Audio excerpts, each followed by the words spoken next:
Metro में महिला ने बस सहारा पकड़ा था, लेकिन उसने कभी सोचा नहीं था कि उसका हाथ पुराने थूक से लथपथ हो जाएगा। उसे तुरंत घिन आ गई और उसने तेजी से अपने हाथ झटक दिए और फिर गीले टिश्यू से अपने हाथ साफ कर लिए। उस समय उसे लगा कि यह किसी विकृत व्यक्ति की शरारत है, इसलिए उसने इसे गंभीरता से नहीं लिया। लेकिन जब वह काम के लिए ऑफिस पहुंची तो उसके सहकर्मी ने कहा कि उसकी नाक से खून बह रहा है। इस बात पर महिला तुरंत बाथरूम में गई और इसे ठीक करने की कोशिश की।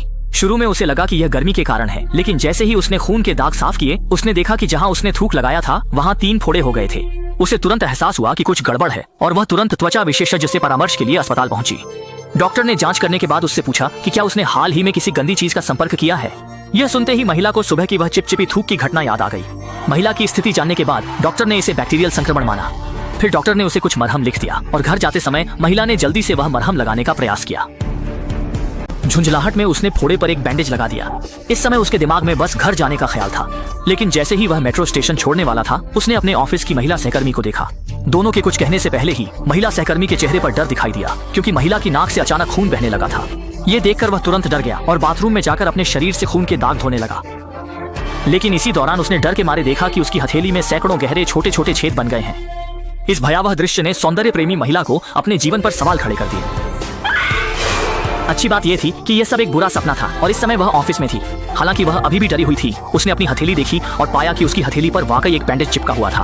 अपने संदेह की पुष्टि करने के लिए उसने बैंडेज हटाने का फैसला किया, लेकिन इस समय उसकी सहकर्मी ने उसे रोक लिया। दरअसल कंपनी में दूसरी महिला सहकर्मी के लिए जश्न मनाया जा रहा था, क्योंकि उसके मिलियन फॉलोअर्स हो गए थे। देखते ही देखते उसकी दुश्मन भूतहा ब्लॉगर ने कुछ ही दिनों में 10 लाख फॉलोअर्स हासिल कर लिए। यह देखकर वह तुरंत बाथरूम में जाकर उल्टी करने लगी। घर लौटते समय महिला का मन बहुत उदास था। अचानक उसे अपनी नाक में कुछ अजीब सा महसूस हुआ और जैसे ही उसने छुआ, वहां से खून बहने लगा। यहाँ तक कि उसकी हथेली पर भी बहुत छोटे छोटे छेद हो गए थे।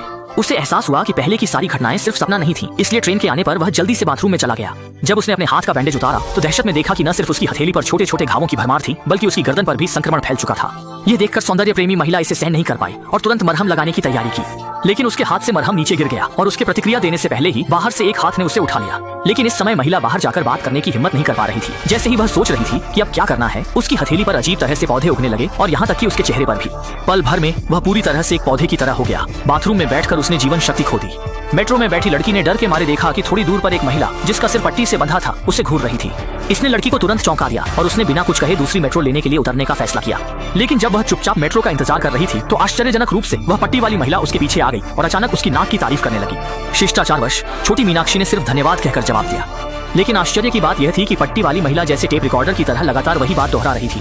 जब छोटी मीनाक्षी ने पट्टी वाली महिला की संग की हरकतें देखी और उसके हाथ में पेशाब की बोतल देखी तो उसे तुरंत समझ आ गया कि वह महिला पागल है, इसलिए उसने फौरन उससे दूरी बना ली। लेकिन वह पट्टी वाली महिला जैसे उसके पीछे पड़ गई थी और छोटी मीनाक्षी के प्रतिक्रिया देने से पहले ही उसने उसके साथ 123 लकड़ी का इंसान खेलना शुरू कर दिया। छोटी मीनाक्षी ने जैसे ही राहगीरों से मदद मांगने की कोशिश की तो उसने देखा कि आसपास के लोग उस पट्टी वाली महिला को अनदेखा कर रहे थे। छोटी मीनाक्षी को तुरंत एक बुरा एहसास हुआ। अगर आसपास के लोग उस पट्टी वाली महिला को नहीं देख पा रहे हैं तो इसका मतलब है कि वह इंसान नहीं है। अपने संदेह की पुष्टि के लिए उसने जल्दी से अपना फोन निकाला और कैमरा चालू किया। उसने देखा कि वास्तव में कैमरे में पट्टी वाली महिला का कोई निशान नहीं था और उससे भी ज्यादा डरावनी बात यह थी कि उसके हाथ में असल में कोई पेशाब नहीं थी, बल्कि वह एक बोतल बेहद संक्षारक सल्फ्यूरिक एसिड थी। यह स्पष्ट था कि वह उसकी शक्ल बिगाड़ना चाहती थी। छोटी मीनाक्षी डर के मारे भागने लगी, लेकिन वह पट्टी वाली महिला उसके पीछे लगी रही और उसे छोड़ने का कोई इरादा नहीं था।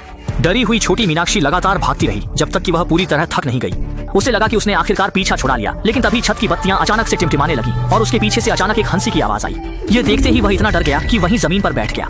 उसी समय वह पट्टी वाली महिला भी उसके पास आई और उस पर झपट पड़ी। डरी हुई छोटी मीनाक्षी तेजी से बाथरूम में चली गई। अब उसे इस बात की परवाह नहीं थी कि वह इंसान है या भूत। उसने सहजता से पुलिस को फोन किया, लेकिन यह देखकर उसका दिमाग सुन्न हो गया जब फोन पर पुलिस महिला भी उसकी नाक की तारीफ करने लगी। छोटी मीनाक्षी को एहसास हुआ कि कुछ गड़बड़ है और वह भागना चाहती थी, लेकिन तब तक बहुत देर हो चुकी थी। उसने देखा कि वह तेजाब की बोतल पहले से ही उसके सिर पर लटक रही थी और अंततः लड़की की शक्ल खराब हो गई। आदमी ने देखा कि एक युवा लड़के ने एक बोतल खोली और अगले ही सेकंड में उस लड़के की एक टांग गायब हो गई। उसके कुछ समझ पाने से पहले ही उस युवक के बाकी अंग भी एक एक करके रहस्यमय ढंग से गायब होते चले गए। सिर्फ कुछ ही मिनटों में वह व्यक्ति पूरी तरह से गायब हो गया। बस जमीन पर कपड़े रह गए थे और गायब हुआ लड़का अचानक ही पेय मशीन में कैद हो गया। अब पुराना वाइट भी यह महसूस कर रहा था कि ये रहस्यमय पेय असाधारण शक्तियों के साथ आते हैं और इसी कारण से पुराना वाइट इन अद्भुत पेय का इस्तेमाल करके मेट्रो स्टेशन में हावी हो गया। वह जिसे पसंद नहीं करता था वह पेय का उपयोग करके उसे गायब कर देता और फिर उसके सामान को लूट लेता। धीरे धीरे उसने बहुत पैसा कमा लिया, लेकिन कुछ दिन पहले तक पुराना वाइट एक बेघर व्यक्ति था जो मेट्रो स्टेशन पर भूखे पेट के दिन बिताता था। लेकिन इस दिन उसने देखा मेट्रो स्टेशन पर कब एक पेय मशीन आ गई थी, इसका उसे कोई अंदाजा नहीं था। जिज्ञासावश वह जल्दी से आगे बढ़कर देखने लगा। उसे पता चला कि उसे एक लाल रंग की आवश्यकता है। संयोगवश जमीन पर एक सिक्का पड़ा था तो उसने बिना सोचे समझे उसे मशीन में डाल दिया। फिर तुरंत ही एक बोतल बिना किसी लोगों के पेय वहां से निकल आया। उसे लगा कि उसमें कुछ अच्छा पेय होगा, लेकिन जब उसने उसे खोला तो पाया कि वह पूरी तरह खाली है। उसने सोचा कि यह किसी बदमाश की घटिया शरारत है और गुस्से में उसने बोतल जोर से जमीन पर पटक दी।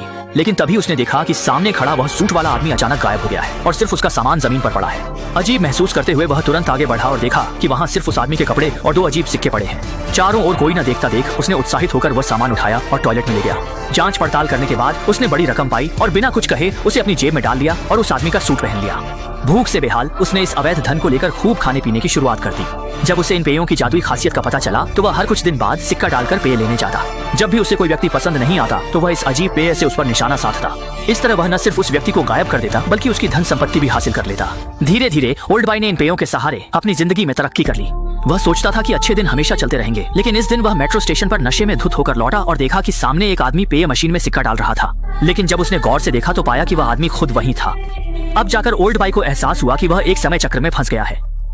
जब तक वह प्रतिक्रिया कर पाता, सामने वाला उसका ही रूप उस पर पेय खोलता है, जिससे वह भी पेय मशीन में फंसकर गायब हो जाता है। इन डरावनी घटनाओं ने शीघ्र ही शियो एन नामक एक डरावनी ब्लॉगर को आकर्षित किया। जब उसने इन डरावनी घटनाओं को अपने सोशल मीडिया पर डाला तो प्रतिक्रिया अद्भुत थी। उसने जल्दी ही 10 लाख फॉलोअर्स हासिल कर लिए और क्लिक दर तेजी से बढ़ गई। और अधिक डरावनी कहानियां पाने के लिए वह तुरंत गुआंगनिंग मेट्रो स्टेशन पहुंचा, जहां अक्सर अजीब घटनाएं होती थी, और वहां के स्टेशन मास्टर से मिला। उसका मानना था कि स्टेशन मास्टर लंबे समय से यहां काम कर रहा है, तो वह जरूर कई अनसुनी रहस्यमयी घटनाओं के बारे में जानता होगा। इसलिए उसने स्टेशन मास्टर से कुछ जानकारी देने की विनती की, लेकिन स्टेशन मास्टर ने रहस्यमय तरीके से कहा कि अगर वह और जानना चाहता है तो उसे खुद मेट्रो स्टेशन जाकर देखना चाहिए।